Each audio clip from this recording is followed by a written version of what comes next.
Assalamualaikum warahmatullahi wabarakatuh. Kali ini kita akan melakukan percobaan tentang perpindahan panas atau kalor. Alat dan bahan ini ada sendok kayu,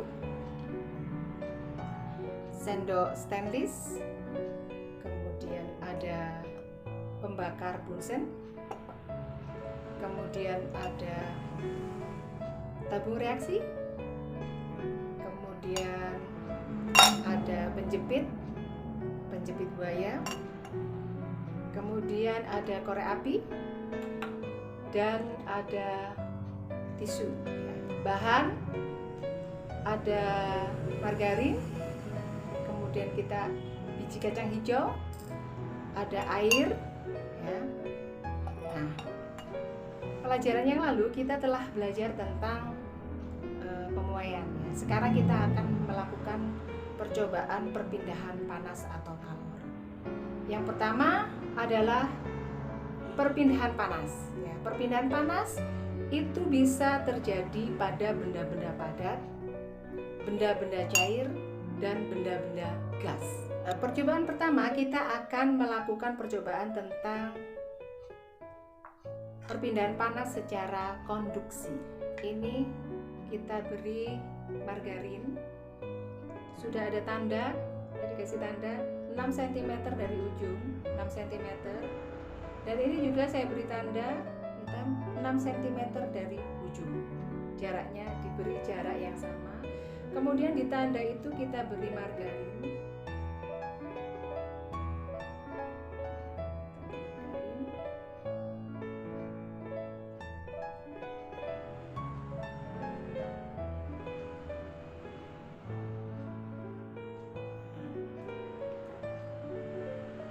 Pada margarin tersebut kita tempelkan biji kacang hijau seperti ini. Jelas ya, seperti ini. Nah, sekarang pada sendok kayu Ustazah beri plat dari aluminium supaya bila diletakkan di api kayunya tidak terbakar ya. Kita nyalakan dulu apinya. Bismillahirrahmanirrahim. Nah, kalian perhatikan biji kacang hijau yang ada di kedua sendok ini, sendok kayu maupun sendok besi atau sendok stainless. Kita bakar ujungnya, dengan api. Perhatikan.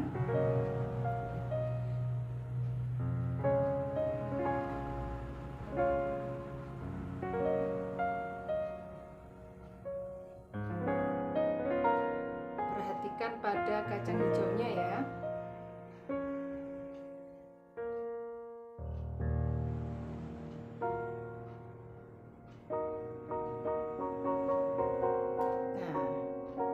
Yang terjadi pada kacang hijau yang ada pada sendok stainless jatuh terlebih dahulu.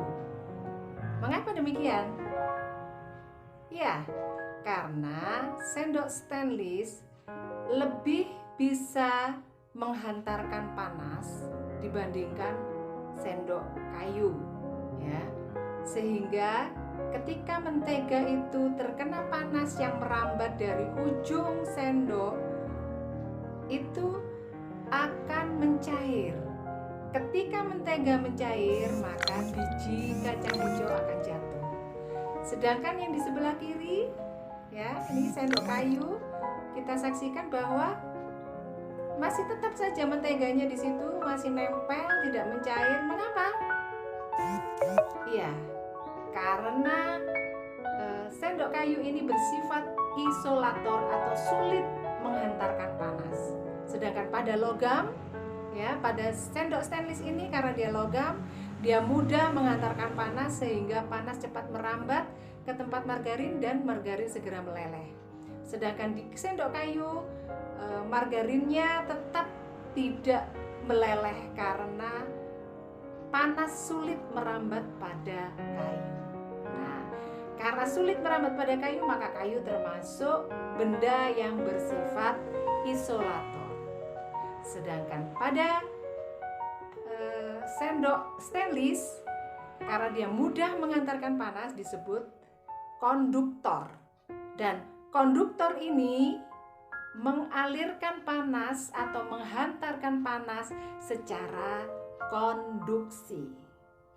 Ya, baik. Sekarang kita letakkan sendoknya.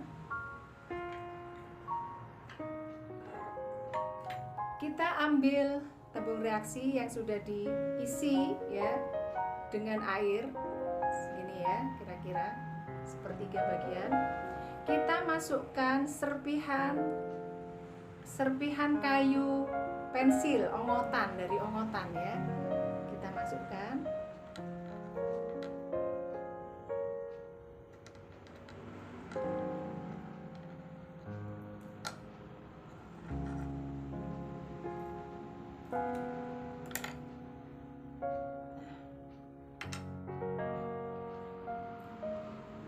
Terlihat ya.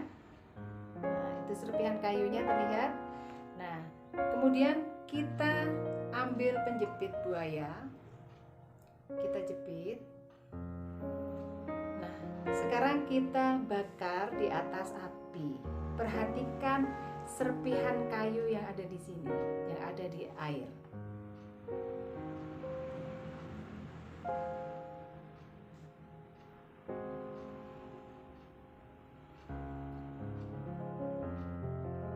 Kita panaskan airnya.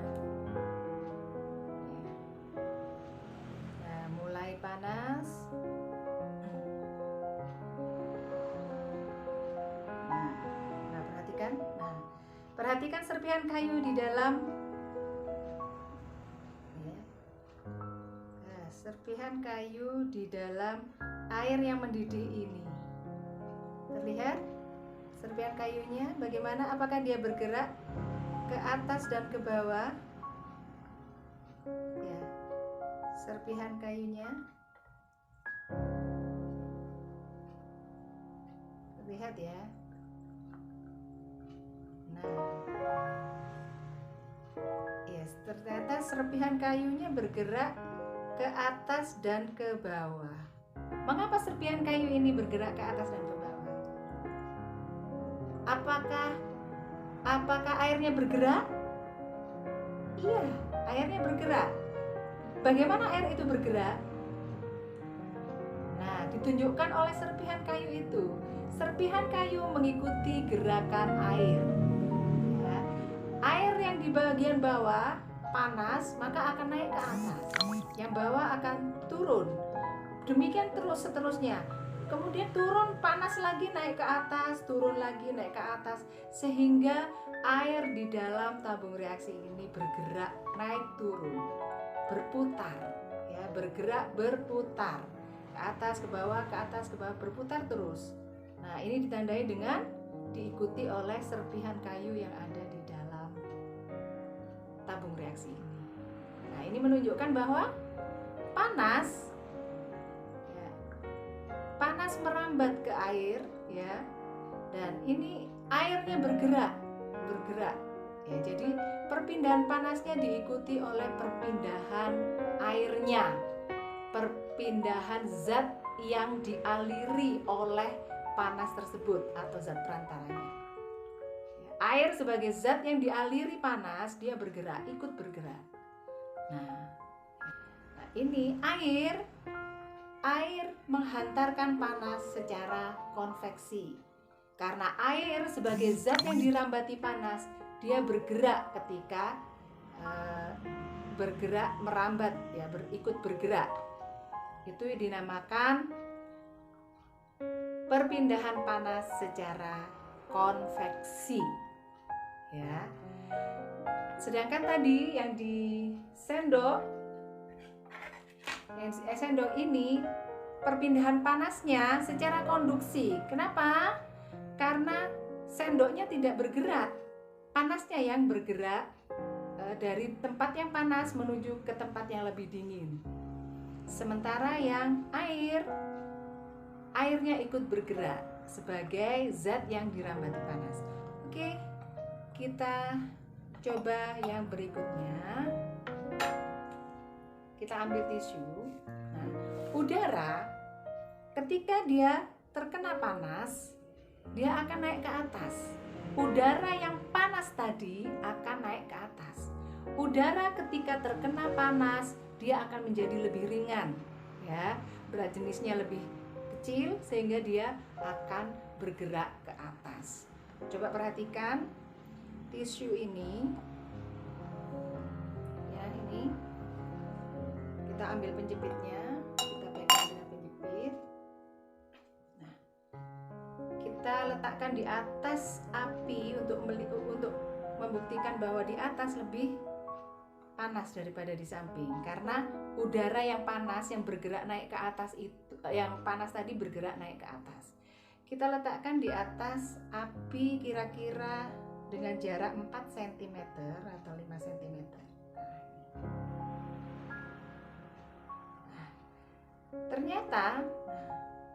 Ternyata tisu ini terbakar. Mengapa? Padahal jaraknya agak jauh, ya kan? Jaraknya agak jauh, 5 cm, tapi dia terbakar. Mengapa? Karena selain mendapatkan panas dari api, panas merambat melalui udara yang dipanaskan oleh api ini yang naik ke atas. Sehingga kertas tisu ini akan terbakar. Coba diletakkan di samping api. Kita letakkan dengan jarak sekitar 1 cm. Ya, perhatikan dengan jarak yang dekat.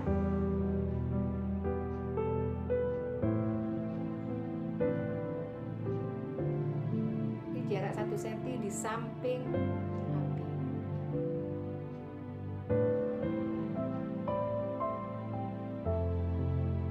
Kita tunggu agak lama sedikit.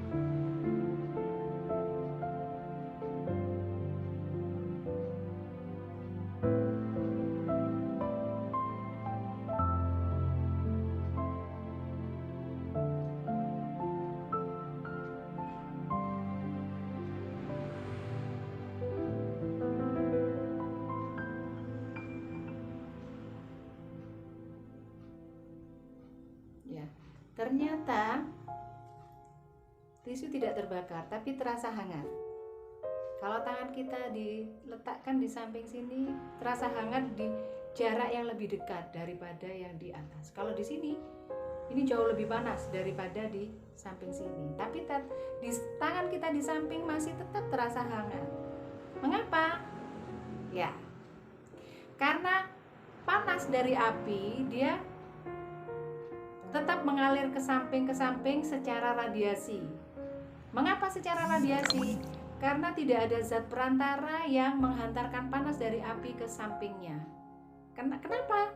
Karena udara yang terkena panas itu naik ke atas. Udara sebagai penghantar panas naik ke atas sehingga tadi bisa membakar tisu ini. Ya, naik ke atas. Coba perhatikan. Nah, asapnya naik ke atas. Ini menunjukkan bahwa dia terdorong oleh udara yang naik ke atas. Ketika terkena panas, udara bergerak ke atas dan digantikan oleh udara dari samping-samping api ini bergerak menuju ke sini. Karena ketika naik ke atas, ketika terkena panas dia naik ke atas, maka di sini akan kosong udaranya, maka akan digantikan oleh udara dari samping-samping dan naik terus ke atas. Nah, sebagaimana ini ini asapnya akan naik ke atas. Tidak terlihat ya, asapnya akan naik ke atas. Nah, yang ke atas tadi, udara yang naik ke atas membawa panas disebut perpindahan panas secara konveksi, sebagaimana yang terjadi pada air tadi. Terjadi perpindahan panas secara konveksi. Sedangkan pada sendok stainless ini terjadi perpindahan panas secara konduksi, ya. Tidak terjadi pergerakan dari benda padat ini. Yang bergerak ketika terkena panas adalah benda cair dan benda gas, maka disebut sebagai perpindahan panas secara konveksi. Dan ketika tanpa perantara tetap terasa hangat di samping-samping api, maka itu yang disebut dengan perpindahan panas secara radiasi. Demikian kakak, semoga kalian bisa memahaminya. Wassalamualaikum warahmatullahi wabarakatuh.